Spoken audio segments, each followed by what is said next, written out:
সদরের এমপি নাজিম মোস্তফা, রাজশাহী পুঠিয়া দুর্গাপুরের এমপি। প্রিয় ভাই আমার, আজকে সবচেয়ে কষ্ট হচ্ছে এটা নাজিম মোস্তফা আমার সহকর্মী, আমার বন্ধু। আমরা একসঙ্গে পার্লামেন্ট ভবনে দীর্ঘদিন একসঙ্গে অতিবাহিত করেছি। তার সাথে আমার অনেক স্মৃতি আছে। তার এই মৃত্যুটা আসলে আমরা মেনে নিতে পারছি না। সত্যিকার অর্থে যদিও রাজনীতির বক্তব্য রাখা উচিত না, আমি এটুকু বলতে চাই এই মৃত্যুর জন্য শেখ হাসিনা দায়ী। আজকে নাজিম মোস্তফা যদি জনগণের ভোট থাকতো, জনগণ যদি ভোট দিতে পারতো, নাজিম মোস্তফা আজকে এমপি হিসেবে সেই এলাকা থেকে নির্বাচিত থাকতো, এমপি থাকতো। একজন এমপি জনগণের প্রতি আজকে সে অসহায়, কোনো ভোট নাই। আজকে এই সমস্ত দুশ্চিন্তা একজন ভালো মানুষ, সুস্থ মানুষ আজকে আমাদের মাঠ থেকে চলে গেল। প্রিয় ভাই আমার, আজকে তার আত্মার প্রতি শ্রদ্ধা নিবেদন করছি, তার সুস্থ করি।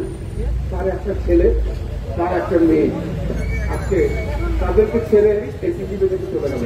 আমি আজকে বিএনপির একজন কর্মী হিসাবে তার আত্মার প্রতি শ্রদ্ধা নিবেদন করছি। সবাই ধন্যবাদ। আসসালাম।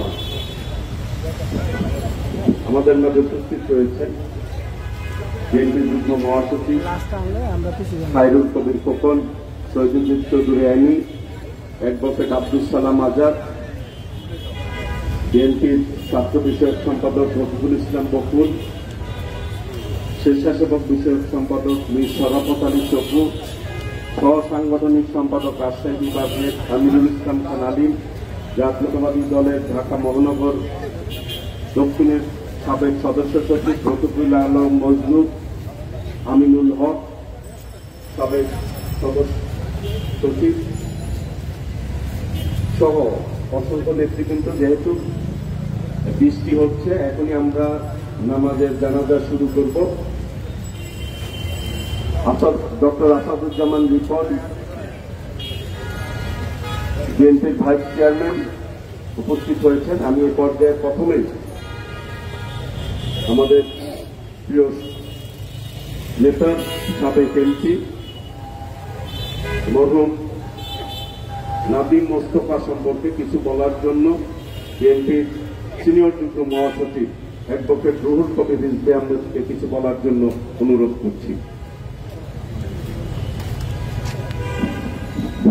উপস্থিত নেতৃবৃন্দ, অত্যন্ত দুঃখ ভারাক্রান্ত মনে আজকে আপনাদের সামনে আমাদের জানাতে হচ্ছে আমাদের প্রিয় সহকর্মী জাতীয়তাবাদী ছাত্র দলের রাজশাহী জেলা সাবেক সভাপতি, রাজশাহী জেলা বিএনপির সাবেক সভাপতি, দুইবারের এমপি নাজিম মোস্তফা। বয়সে আমাদের বেশ ছোট, এত দ্রুত সে পৃথিবী থেকে চলে যাবে এটা বিশ্বাসযোগ্য হচ্ছে না আমাদের কাছে। আমরা বহুদিন মতিহারের সবুজ চত্বর এবং পদ্মা বিধৌত রাজশাহী শহরে অনেক আন্দোলন সংগ্রামের সাথে আন্দোলনের নেতৃত্বে প্রমুখী ছিল। অনেকবার কারাবরণ করেছে এরশাদের আমলে এবং পরবর্তী পর্যায়েও সে বারবার কারাবরণ করেছে শেখ হাসিনার আমলে। আমাদের সত্যিকার অর্থে অত্যন্ত আমরা বেদনার্থ যে নাজিম মোস্তফার সে আমরা বয়সে বড়, কিন্তু সে এত তাড়াতাড়ি চলে যাবে এটা আমাদের আমরা চিন্তাই করতে পারছি। আমি এখানে স্মৃতি তর্পণের কিছু নেই, আমরা শুধু আল্লাহ যেন তার আত্মার মাঠরাত, আমরা আল্লাহ কাছে মাঠরাত চাইব, আল্লাহ যেন তাকে শান্তি দান করেন। বলুন, আমাদের মাঝে উপস্থিত রয়েছেন কামরুজ্জামান রতন, মুন্সিগঞ্জ জেলা বিএনপির সাধারণ সম্পাদক, এস.এম. জিলানী, স্বেচ্ছাসেবক দলের সভাপতি। আমি পরিবারের পক্ষ থেকে আমাদের মরহুম নাজিম মোস্তফার ছেলে আপনাদের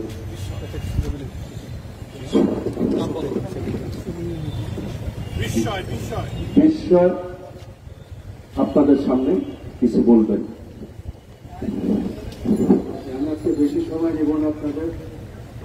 আমার বাবা এই দলকে অনেক ভালোবাসতেন, সেটা ছাত্র জীবন থেকে শেষ দিন পর্যন্ত এই দল করে গেছে। তার নামে কমসে কম 40টা মামলা এই মাসে কিছুদিন আগেও হাজিরা দিয়েছিল ঈশ্বরের নিয়ে। তো অনেক অসুস্থ ছিলেন দিকে। আর কোনো ভুল ত্রুটি হয়ে থাকলে, তার কোনো চেনা পাওনা থাকলে আপনাদের যা বলার আমাকে বলবেন, আমি দিয়ে দেবো। কোনো ভুল ত্রুটি হয়ে থাকলে আমি সন্তান হিসাবে আপনাদের সবার কাছে হাত ধরে ক্ষমা চাচ্ছি। আমার দোয়া ইয়ে করেন, আপনার সবাই আমার বাবার জন্য দোয়া করেন।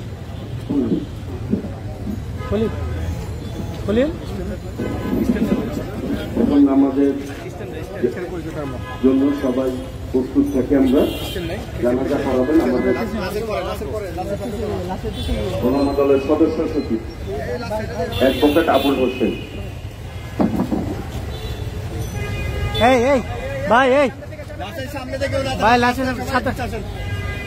সম্মানিত উপস্থিতি, আমরা এখনই জনাব সাবেক এমপি জনাব নাদিম মোস্তফা সাহেবের জানাজার জন্য উপস্থিত হচ্ছি। জানাজার নামাজ ফরজে কিফায়া বাংলা নিয়ত করবেন। আমি সাইয়্যিদের সাথে এই মাইয়েতে এই ইমামের পিছনে একটা করলাম। আল্লাহু আকবার।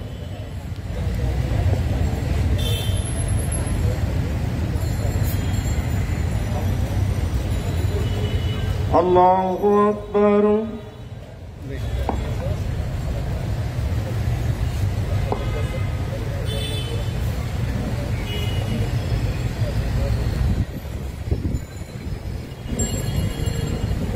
আল্লাহু আকবার।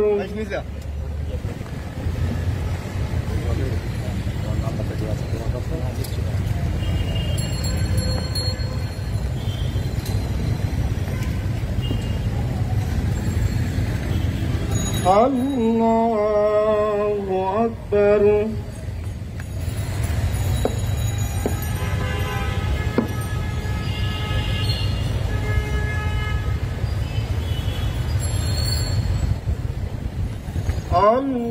আল্লাহু আকবার। আসসালামু আলাইকুম ওয়া রাহমাতুল্লাহ। আসসালামু আলাইকুম ওয়া রাহমাতুল্লাহ। اللهم آمين. ربنا ظلمنا أنفسنا وإن لم تغفر لنا وترحمنا لنكونن من الخاسرين. ربنا آتنا في الدنيا حسنة وفي الآخرة حسنة وقنا عذاب النار. رب ارحمهما كما ربياني صغيرا. رب العالمين মহিয়ান গরিয়ান সর্বশক্তিমান দয়ালু দাতাম আসরের নামাজ আদায় করে আল্লাহ আমাদের রাজশাহী ডিভিশনের প্রিয় নেতা সাবেক সংসদ সদস্য জনাব নাদিম মুস্তফা ভাইয়ের জানাজার নামাজ আদায় করে আল্লাহ উপস্থিত জাতীয় নেতৃবৃন্দকে নিয়ে তুই মাহবুদের দরবারে হাত তুলেছি। মেহেরবানি করে ওনার কর্মজীবনে আল্লাহ দেশের জন্য জাতির জন্য যে কাজ করেছে, যে কাজটা তোমার পছন্দ হয়েছে, তার উসিলাতে আল্লাহ তুমি নাদিম ভাইকে মাফ করে দাও।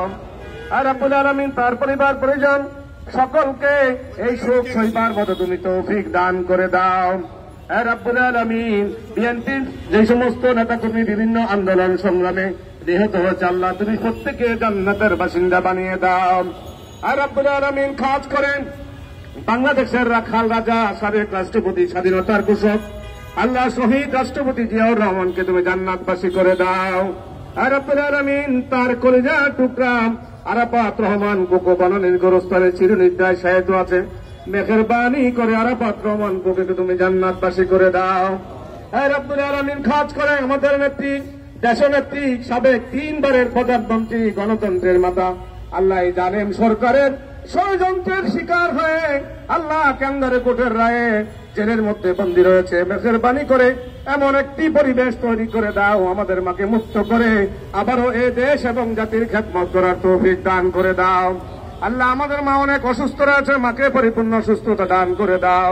আল্লাহ আমাদের নেতা জনাব তারেক রহমানকে দেশে এসে দেশ এবং জাতির খেদমত করার তৌফিক দান করে দাও। সুবহান রাব্বিকা রাব্বিল ইজ্জাতি আম্মা ইয়াসিফুন ওয়া সালামুন আলাল মুরসালিন ওয়ালহামদুলিল্লাহি রাব্বিল আলামিন। বা'দ লা ইলাহা ইল্লাল্লাহু মুহাম্মাদুর রাসূলুল্লাহ। এই সামনে যাই না, কেউ সামনে কেউ যাই না। কেউ ভাই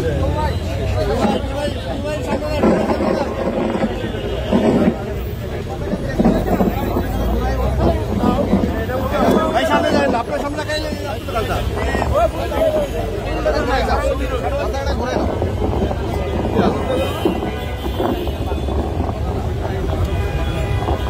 ছবি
আপনারা সরেন নাই নাকি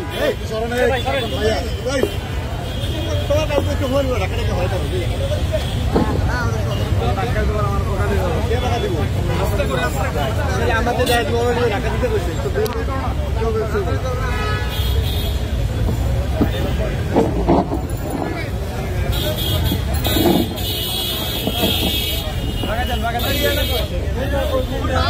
তোরণটা দিয়ে দেন ফুলের তোড়াটা দিয়ে দেন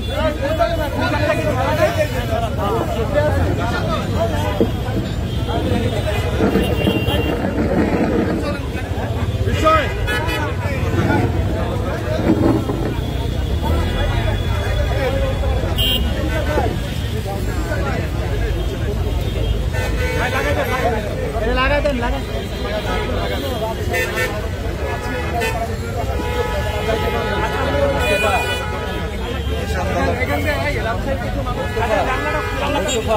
মোস্তফা তুমি গাড়িতে উঠে না তুমি গাড়ির সামনে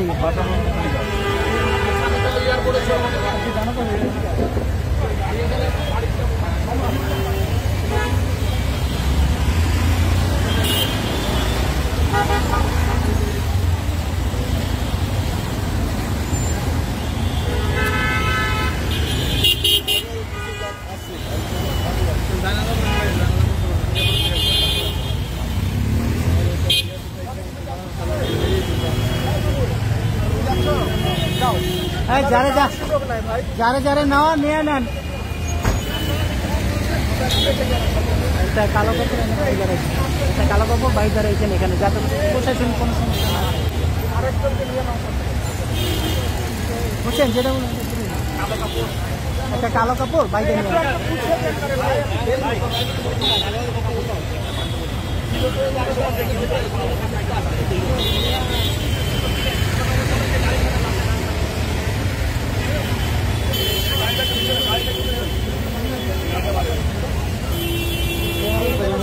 Nothing was